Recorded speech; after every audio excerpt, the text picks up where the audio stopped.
Alright, welcome to another video. So, based on the trig identities that we've already learned, we're just going to chuck in a few more, as this will be sort of useful as we go further on.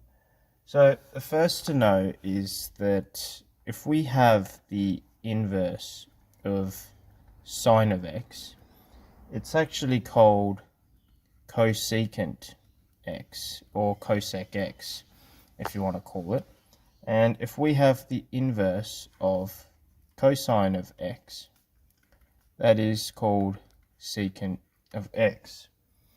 And if we have the inverse of tan of x, that is the cotangent of x. Now, from here, we can derive a few more trig identities. So let's have a look. One of these identities is that 1 plus tan squared x is equal to secant squared x, right? So this is something that you can take note of. And the other is that 1 plus cotan squared x is equal to cosecant squared x.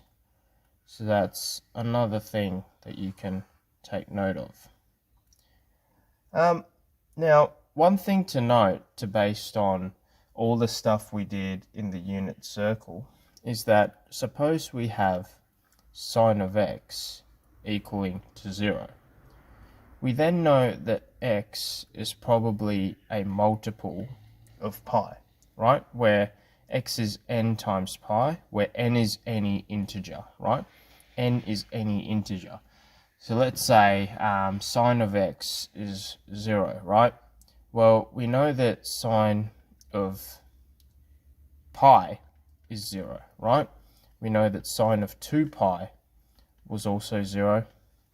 So that way we know that sine of 3 pi or 4 pi or 5 pi, whatever you want, as long as you can do as many revolutions around the unit circle, for an integer multiple of pi, sine of that is going to be 0. Okay, let's have a look at another concept. We know that sine of x is 0 for n pi. Suppose cosine of x is 0.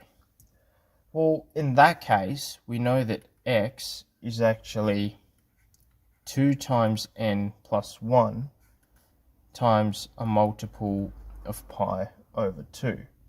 So to understand this, let's ask ourselves, well, when is cosine actually 0?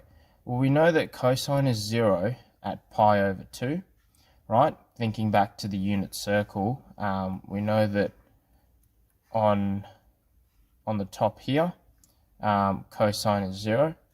We also know that it's 0 down here, right?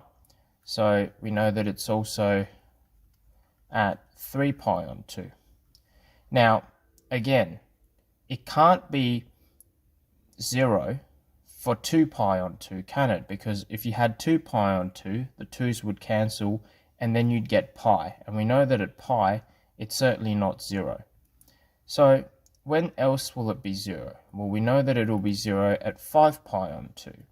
It'll also be 0 at 7 pi on 2. Also be 0 at 9 pi on 2.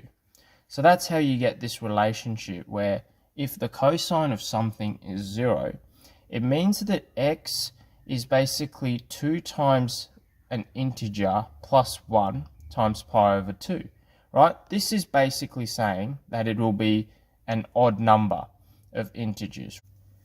This is basically saying that x will be an n integer and an odd multiple of pi over 2, right? So we've got 1, 3, 5, 7, 9. So that's sort of what it means by that. And I'll see you in the next video.